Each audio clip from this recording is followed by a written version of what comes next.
Y hermanos, vamos a hacer un cambio es decir, estábamos en una serie en 1 Corintios, pero debido a la época que nos enfrentamos, esta época tan especial, pues vamos a enfocarnos en estas últimas horas de la vida del Señor Jesús, y muy en particular en cuanto a algunas de las ironías que podemos ver desde el Calvario, desde esa acusación y esa crucifixión del Señor.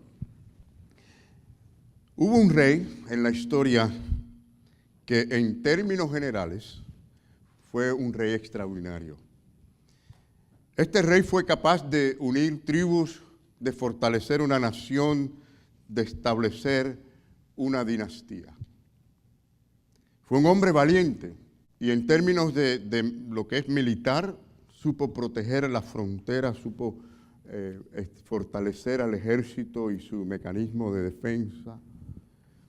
También fue un gran administrador, fue hábil, fue un general de guerra también, fue un hombre con estrategia militar,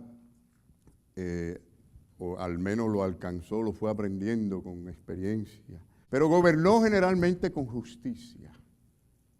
Y si esto fuera poco, era bendecido con otros dones, como por ejemplo, fue poeta y fue músico.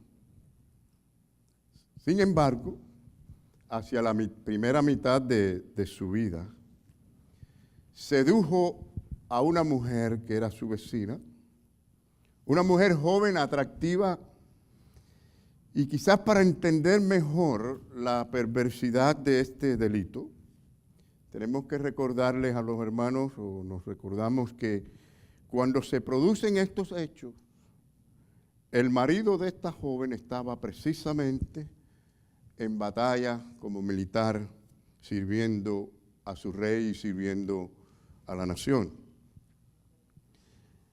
Pero a raíz de esta impuesta relación del rey con esta joven, la mujer queda embarazada.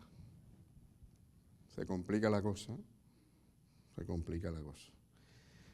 Y acostumbrado a tener el poder y el control y arreglar las cosas a su manera, olvidando que hay problemas que solo Dios puede arreglar en nosotros y en el corazón del hombre, pues hizo sus arreglos.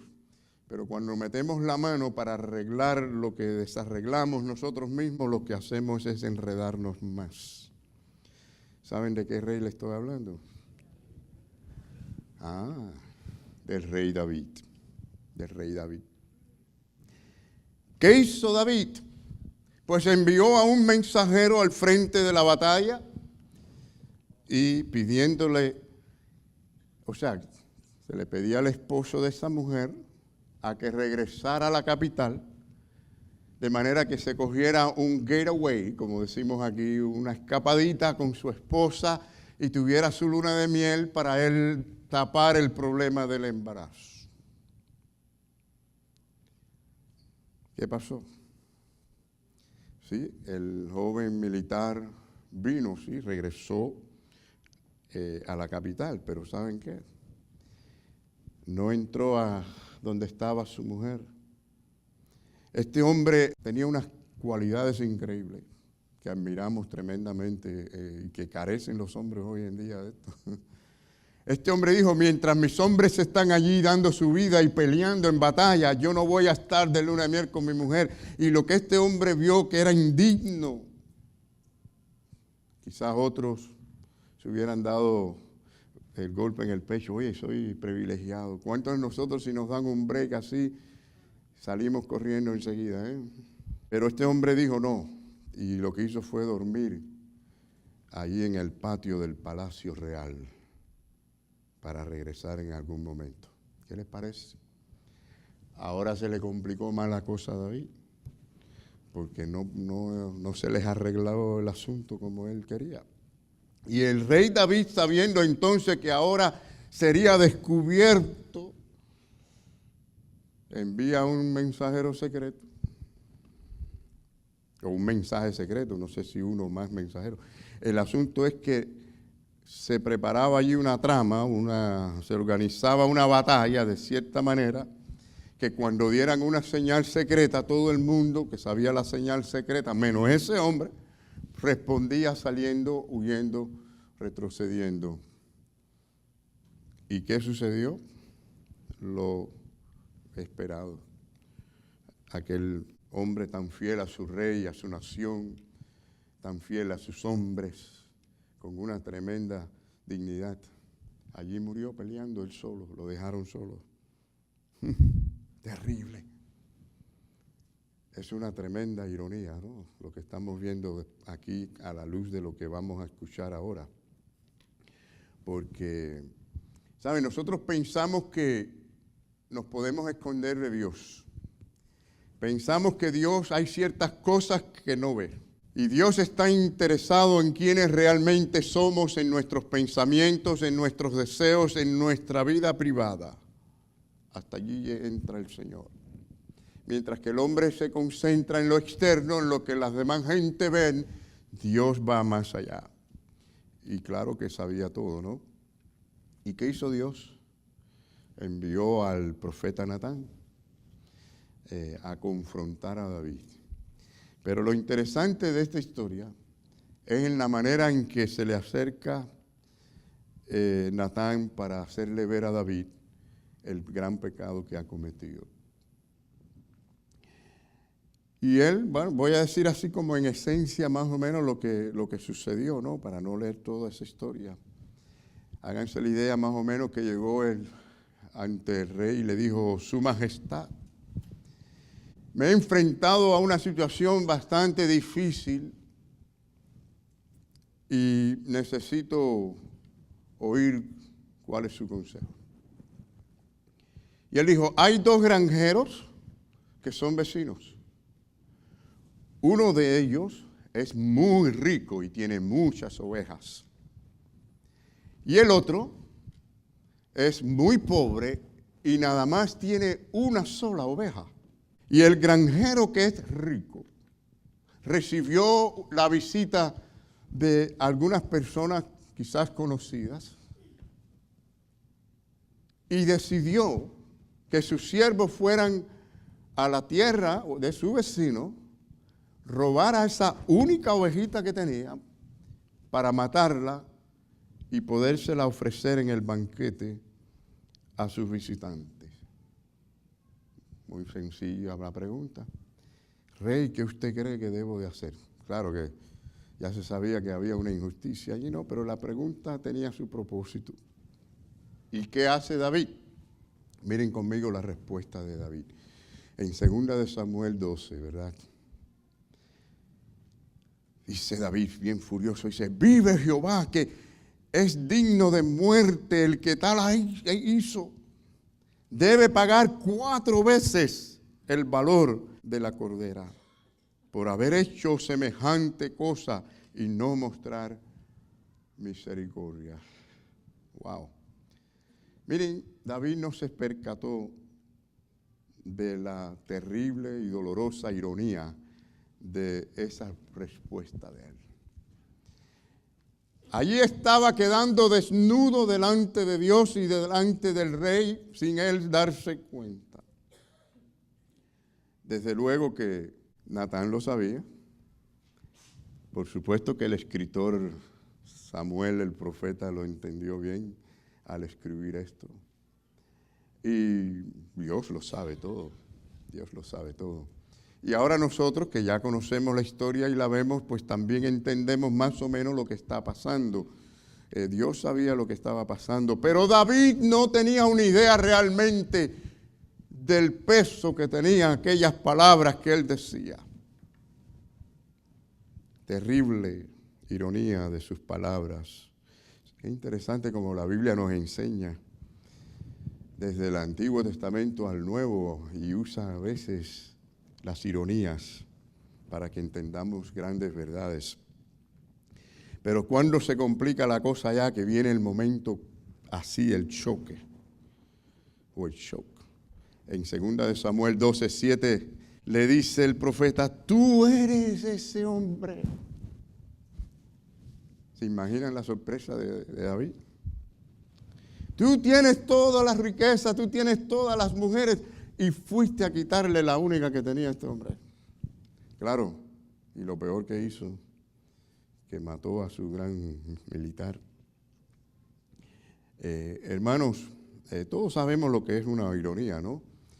Esto ocurre cuando se expresa una idea que normalmente significa lo contrario de lo que en realidad se está diciendo, ¿no? O haciendo. A veces la ironía es intencional, a veces no es intencional. Como es en este caso, David no intencionó, como vamos a ver que es el caso que ocurrió allí con Jesucristo, ¿no? Pero David no intencionaba decir una ironía, pero sí lo eran en sus palabras porque expuso su hipocresía. Y mis queridos hermanos, ¿cuántas veces nosotros hacemos juicios?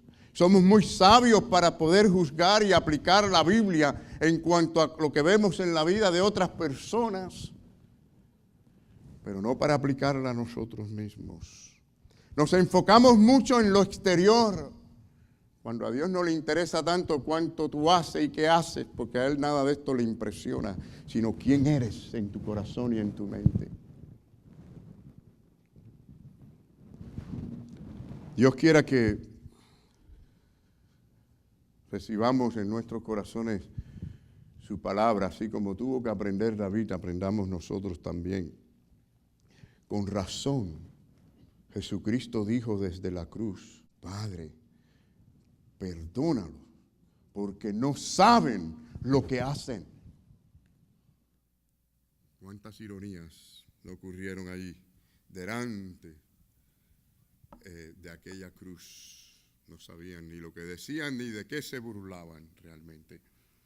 Bueno, David creía que sus palabras lo presentaban a él como un juez de principios, con decisiones justas o judiciales justas, correctas, etc.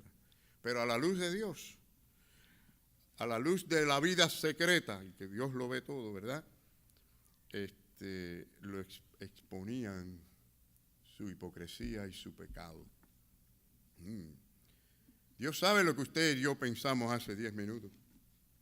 Él sabe lo que pensamos cuando salimos de la casa hacia la iglesia. Y Él sabe lo que algunos están pensando aquí ahora mismo. Él sabe quién está y no está. Él sabe todo.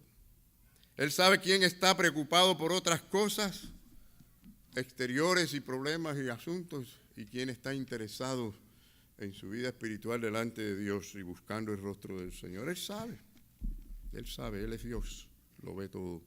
No hay quien se esconda de nuestro Señor. Bueno, sus palabras, las palabras del rey David eran palabras duras, eran palabras de condenación, de devastación, pero lo era para él mismo. Lo era para él mismo. Quien pensaba que al utilizar esto, los ponía a él como un buen rey, como un rey justo. Y hermanos, lo que se estaba exponiendo como un hipócrita delante de Dios. ¿Cuántas veces no hemos sido hipócritas delante del Señor? Cuando nos hemos puesto a pensar en nuestra mente, en nuestro corazón, juzgando a otros y no hemos visto que no somos tan fieles nosotros, que realmente no amamos tanto a Dios, ni amamos tanto al prójimo, ni que somos tan fieles a servir al Señor en su amada iglesia, que tanto no solamente la amó, sino dio su vida por ella, y que la ama e intercede por cada uno de sus miembros. No somos tan buenos como a veces creemos. No hay nada más terrible para el hombre que no querer verse, o que Dios le haga ver como realmente Él lo ve.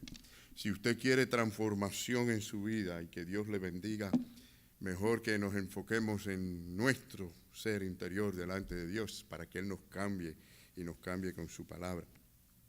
Entonces, hermanos, la ironía en ocasiones puede ser maliciosa, otras veces no, y a veces es hasta muy cómica, las ironías que hacen reír, ¿no?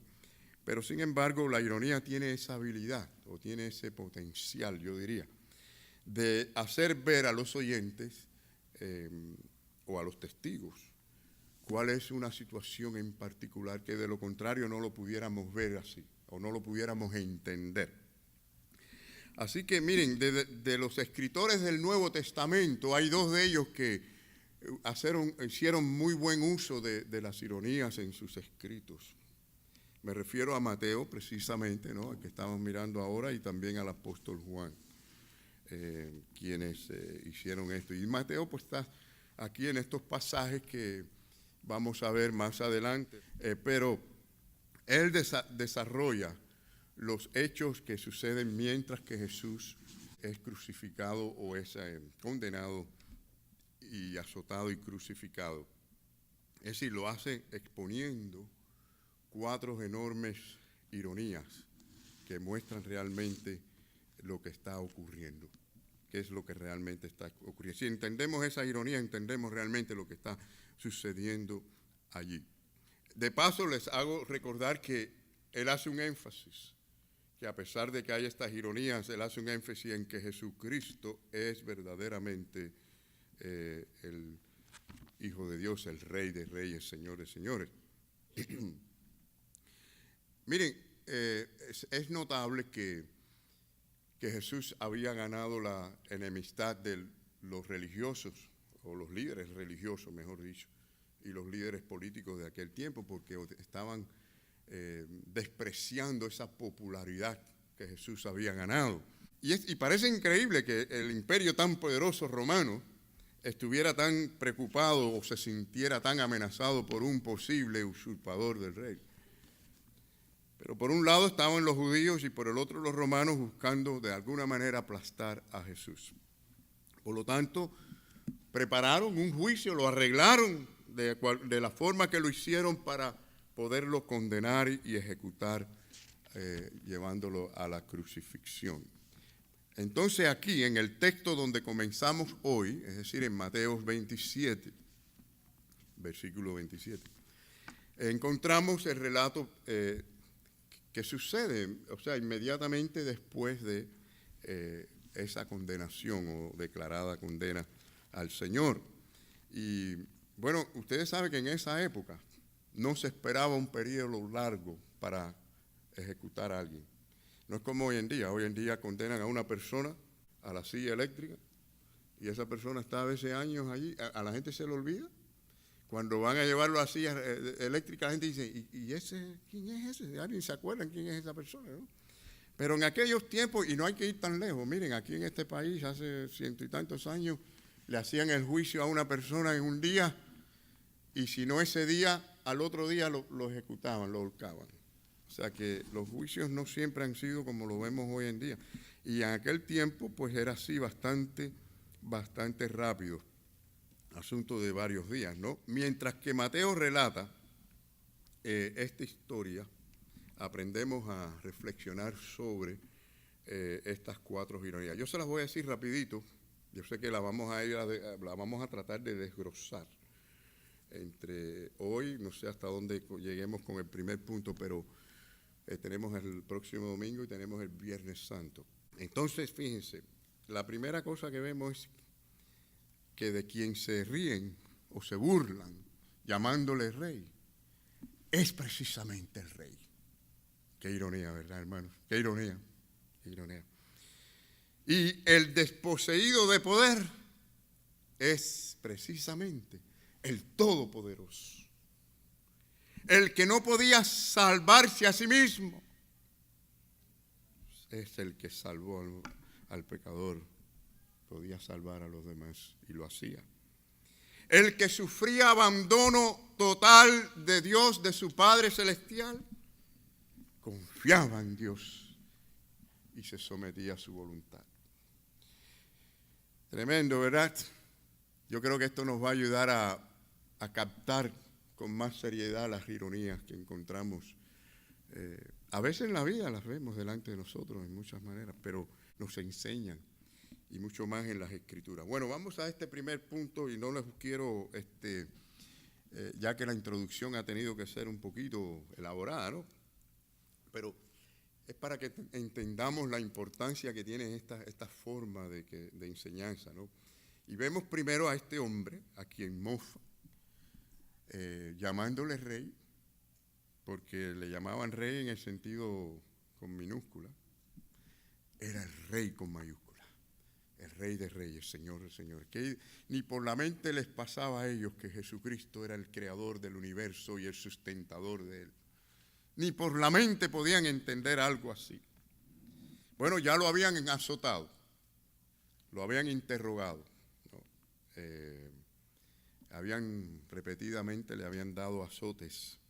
Sin embargo, lo que sucede en estos versículos 27 al 31 era algo que no era común, no era normal, porque ahí vemos un despliegue tremendo de ese humor oscuro, negro, terrible contra el Señor.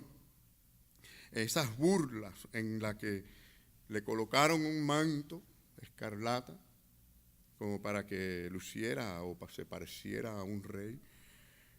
Luego pues unieron esas ramas de espinos, ramas de espinos de vid. Y ustedes saben que eso tiene unas púas tremendas, creo que son de 15 a 20 centímetros las púas esas, y eso lo enredaron, entretejieron bien y se lo enterraron al Señor allí, para que pareciera que tuviera una corona. Y luego le dieron un bastón, como para decir que tenía autoridad, o se creía que tenía autoridad, y burlarse de él, como lo hicieron. Entonces, ya ustedes pueden ver en su mente o visualizar cómo se inclinaban allí falsamente o hipócritamente o burlándose de él, haciendo una reverencia fingida, y le golpeaban. Y le gritaban estas palabras que encontramos aquí en el versículo 29, ¡salve! O sea, sálvate, Rey de los judíos. Tremenda ironía, ¿verdad, hermano? Bueno, para luego completar este espectáculo con las escupidas en su cara y más azotes. Ya ustedes pueden escuchar las carcajadas, como iban y venían las risas, las burlas escandalosas, hasta que se cansaron de ese juego. Y bueno, ya una vez terminado el jueguito ese, pues le cambiaron de ropa o lo prepararon como preparaban a los que crucificaban para llevarlo al cruel Calvario. No obstante, y por si acaso se nos escapa, hago énfasis en que Mateo nos recuerda dos veces más en los próximos versículos, que Jesucristo es el Rey, es Señor de señores, porque si es Rey, está por encima de todo, pero un Rey con mayúscula, ¿verdad? Sobre su cabeza clavaron allí un título. Como decía, recuerden el título, en el versículo 37. Este es Jesús. Oye, más claro que eso no puede ser. Rey de los judíos. Se burlaban, ¿no? Pero allí estaba el letrero. Allí estaba la verdad. Hermano, en la ironía más grande de la historia se encuentra la verdad más grande escrita, que Jesucristo es Rey. Su primer versículo, según Mateo, ahí en la genealogía, si ustedes van a Mateo, primer capítulo, primer versículo, empieza con la genealogía. A la gente no le gusta leer mucho la genealogía, como que nos aburre, ¿verdad? La genealogía. Empezamos con una genealogía, no, brincamos toda la genealogía, vamos al punto, vamos al grano, ¿no? Como decimos los cubanos. Pero las genealogías tienen su importancia.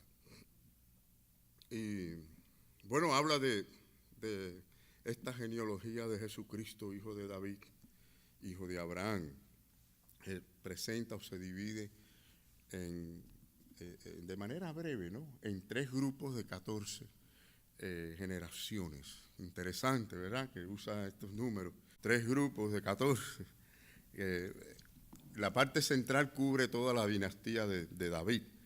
Pero si ustedes, yo les he puesto acá encima para que vean, David se escribía con las 3 consonantes, DVD. Y ustedes saben que en hebreo cada letra vale un número, ¿no? y por lo tanto, bueno, cada letra tiene su número que hacen una suma total de 14 y ahí están, como explica toda la genealogía de David en 14 generaciones. Hermanos, todas las principales, vamos a decir, promesas que encontramos en el Antiguo Testamento acerca de Jesús, básicamente están, pudiéramos decir, la encontramos como fuente en 2 de Samuel capítulo 7. Allí está anclada la vida de David. Y estamos hablando de mil años antes de Jesucristo. Y 300 años después vino el profeta Isaías con tremenda declaración acerca de quién era este hombre que vendría al mundo. Miren Isaías 9:6. Recuerdo que una vez un pastor, le leyó esto a un judío. Y después de leerle esto, el hombre dice, no, tú estás leyendo del Nuevo Testamento. Y dije, no, yo estoy leyendo del Antiguo Testamento, el profeta Isaías, para que sepas. Porque el hombre dijo, no, primero le preguntó, ¿de quién estoy hablando? Sí, yo sé que tú estás hablando de Jesucristo. ¿Y dónde estoy leyendo? ¿Estás leyendo en el Nuevo Testamento? No.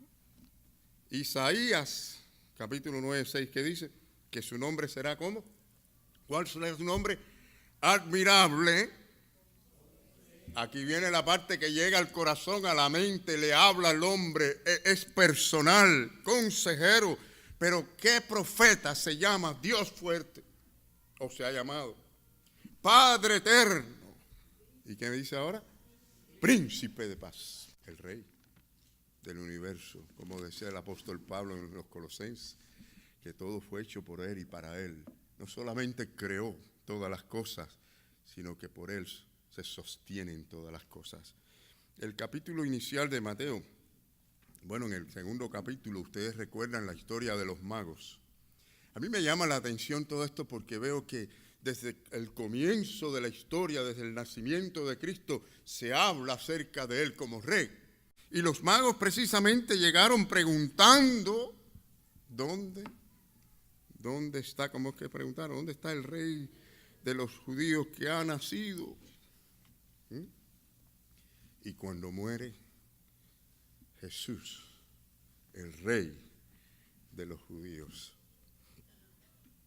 hermanos, algo que ha quedado ahí, nadie tendrá excusa, ¿verdad? El Señor dio su mensaje muy claro, constantemente. Jesús, cuando habló en su ministerio público, habló mucho acerca del reino. Ustedes lo saben. Habló acerca de la naturaleza del reino. Habló acerca de cómo nace, cómo se forma este reino, de las promesas del reino, la consumación del reino. Todas estas enseñanzas en los evangelios. Y también, bueno, en algunas parábolas. ¿Cuántos recuerdan las parábolas? Él habló acerca, en algunas palabras, del reino, en la que él incluso se presenta como él mismo el rey. Bueno, el mismo tema surge en el juicio ante Pilato. Me refiero a lo que sucedió en los versículos 11, si tienen la Biblia allí, ¿no? Pero Pilato le hizo una gran pregunta. ¿Cuál fue la pregunta de Pilato? ¿Eres tú el rey de los judíos? ¿Y cómo contestó el Señor, hermanos? Tú mismo lo dices, tú lo dices. Miren, el propio Pilato rápidamente discernió que aunque Jesús alegaba ser el rey de los judíos, no era una amenaza realmente. Eso fue lo que él entendió allí y hasta procuró soltarlo. Y ustedes leen la historia, se dan cuenta que él, en lo que él más o menos entendió, trató de que soltarlo, que no le hicieran caso a eso. Sin embargo, allí estaba la confesión y ya sabemos que al final la presión del pueblo de todas maneras hizo que lo condenaran. Pero encontramos esa burla intencional. Salve, oh rey de los judíos. Pero lo que querían decir era lo contrario. Tú no te puedes salvar. Tú no eres el rey. Tú no eres más que un patético criminal. Eso es lo que realmente estaban ellos diciendo. Qué qué ironía, queridos hermanos. Pero bueno, los que conocemos la palabra sabemos que Cristo es el Señor. Saben que al final de Mateo, en el Evangelio, en el capítulo 28, él habla de Jesucristo, quien tiene toda autoridad. Él declaró así, dice en Mateo 28, 18, dice que Jesús declaró, no, toda la autoridad, toda potestad les dada en el cielo y en la tierra. Es suya, es de Él. Él es el Rey del universo, Él es el Creador. Romanos 14, 11 dice, porque escrito está, vivo yo, dice el Señor, que ante mí se doblará toda rodilla y toda lengua confesará a Dios. Así que ahí habrá esa confesión. La gente no confesará a Cristo aquí, pero lo van a confesar de todas maneras. Lo van a confesar. ¿Dónde está tu vida, mis queridos hermanos o amigos que me escuchan? Hay mucho más, hermanos, pero no quiero extenderme. Hay más que decir, lo diremos más adelante. Vamos a dejarlo ahí con estas palabras de que el Señor es el Rey. Él es el Rey. Pero la pregunta ¿es el Rey de tu corazón? ¿O eres tú quien gobierna tu propia vida a tu manera? Saben que al final dice la palabra que todo el mundo tendrá que reconocer, algunos en un infierno, condenados, algo que la gente no quiere decir hoy en día, pero la Biblia lo enseña. Jesucristo habló de un infierno. Jesucristo le dijo a los más religiosos de su tiempo, si no os arrepentís, pereceréis igualmente. Es decir, hay un llamado al arrepentimiento, y esa es la obra de Dios, esa es la obra de la gracia, que toca los corazones para que vengan al arrepentimiento y reconozcan que Jesucristo es el Rey, es el Señor. No hay otra manera de salvación. Dice la Biblia que no hay otro mediador entre Dios y los hombres. Los hombres buscan otros medios. Buscan religiones, buscan imágenes, buscan a alguien que ellos consideran que pueda ayudarles. Pero la Biblia dice que hay un solo mediador entre Dios y los hombres, Jesucristo, hombre, el que dio su vida por nosotros, el que derramó su sangre preciosa en la cruz del Calvario para limpiarnos de pecado. Dice la Biblia que la sangre de Cristo nos limpia de todo pecado. El Rey de Reyes, bueno, hablaremos la próxima semana de cómo se despojó a sí mismo, humillándose, y vino como Cordero de Dios para sacrificar su vida, siendo el Rey del universo. Él pudo haberle dicho ahí a Pilato, mira, yo soy el Rey, te lo voy a demostrar ahora, te voy a bajar del cielo a todos los ángeles. Pudo haber hecho algo así. Y ustedes dicen que me salve, riéndose de que no me puedo salvar. Yo me puedo salvar ahora mismo y lo voy a demostrar aquí. Pero nadie hubiera sido salvado. Si Él hace eso, por lo tanto, era necesario su muerte para que seamos limpiados por su sangre. ¿Crees en Jesucristo como Señor y Salvador? ¿Te ves tu vida pecadora, perdida a un infierno, si no es por medio de esa gracia, de esa misericordia que Él te ofrece? Si lo sientes así en tu corazón, ven a Cristo. Ven a Cristo ahora. Ven con urgencia. Ven corriendo, viéndote como el mendigo que necesita realmente que le salve, que le ayude. No es como que tú le vienes a dar un favor a Jesucristo, sino que Él te lo va a dar a ti. Ven a Cristo así tal como estás de pecador y dile al Señor, me arrepiento de mis pecados, siento haberte ofendido, Señor, tú eres el Rey. Señor, acéptame, recíbame, límpiame, purifícame. El Señor que te ama quiere hacer esto. Ven a Cristo, ven ahora, que el Señor te bendiga.